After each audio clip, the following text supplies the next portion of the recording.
বুদ্ধু, লক্ষ্মী আর মোটু গ্রামের পুরনো এবং ধ্বংসপ্রাপ্ত ডাকঘরের সামনে দাঁড়িয়ে। চারপাশে ঝোপঝাড় আর গাছে ছায়া। ডাকঘরের দরজা অর্ধেক ভাঙা, আলো ঝিমিয়ে পড়েছে।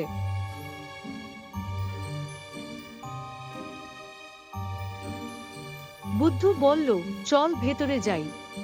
এই ডাকঘরটা তো বহুদিন ধরে পরিত্যক্ত।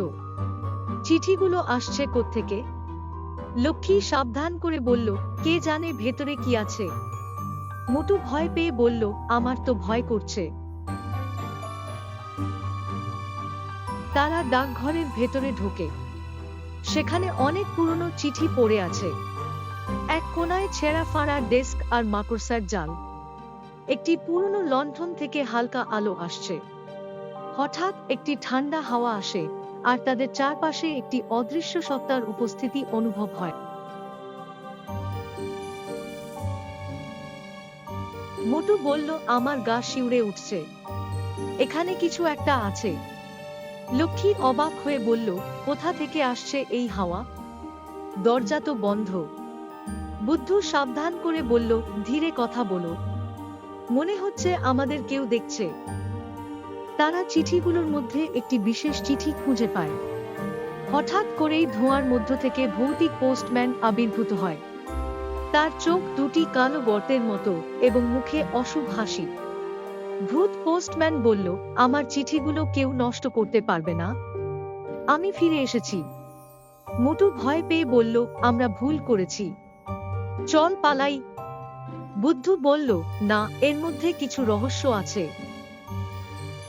ভূত পোস্টম্যান জানায়, তার একটি অসম্পূর্ণ চিঠি রয়েছে যা পৌঁছে দেওয়া হয়নি। সেই চিঠি কোনোভাবে অভিশপ্ত হয়ে গেছে। চিঠি নিয়ে ছেলেমেয়েরা তার সঙ্গে বাইরে যায়। ডাকঘরের বাইরে পূর্ণিমার আলো। ভূত পোস্টম্যান বলে, এই চিঠি শেষবারের মতো পৌঁছে দিতে পারলে আমি মুক্তি পাব। বুদ্ধু বলল, আমরা সাহায্য করব। তারা গ্রামের সবচেয়ে পুরনো গাছের কাছে গিয়ে চিঠিটি সেখানে রেখে দেয়। গাছটি হঠাৎ আলোকিত হয়ে ওঠে, আর ভূত পোস্টম্যান ধীরে ধীরে মিলিয়ে যায়। ভূত পোস্টম্যান হাসি মুখে বলে, তোমরা আমার মুক্তি নিশ্চিত করেছ। এবার বিদায়। মোটু প্রশ্ন করে, এটা কি সত্যি হলো? বুদ্ধু বিস্ময় নিয়ে বলে, আমি কখনো ভুলব না। গাছটি আলো ছড়াতে ছড়াতে হঠাৎই শান্ত হয়ে যায়। ভূত পোস্টম্যান সম্পূর্ণ মিলিয়ে গিয়ে হালকা বাতাসের সঙ্গে মিশে যায়। সেখানে একটা নোট রেখে যায়। বুদ্ধু, লক্ষ্মী আর মোটু ধীরে ধীরে গাছের কাছে এগিয়ে যায়। গাছের গোড়ায় একটি নোট পড়ে থাকে।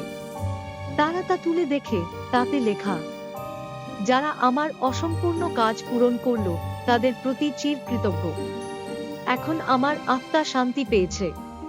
তোমাদের ধন্যবাদ। হঠাৎ তারা গাছের তলা থেকে একটি ছোট বাক্স পাওয়া যায়। বাক্স খুলে তারা ভেতরে কয়েকটি মুদ্রা আর একটি ছোট মানচিত্র দেখতে পায়, যা নতুন এক অভিযানের ইঙ্গিত দেয়। তিনজন একে অপরের দিকে তাকিয়ে মুচকি হাসে। বুদ্ধু বলে, অভিশাপ শেষ। এখন দেখি এই মানচিত্রে কি রহস্য আছে। লক্ষ্মী উৎসাহ নিয়ে বলে, এক নতুন অভিযান অপেক্ষা করছে। মোটু বলে, আমার একসাথে রহস্য উন্মোচন করব। তারা তিনজন একসাথে গ্রামে ফিরে যায়। গল্প থেকে আমরা শিখলাম, অপূর্ণ দায়িত্ব পূর্ণ করার সাহস এবং ইচ্ছা থাকলে যে কোনো অভিশাপ বা বিপদ থেকে মুক্তি পাওয়া সম্ভব।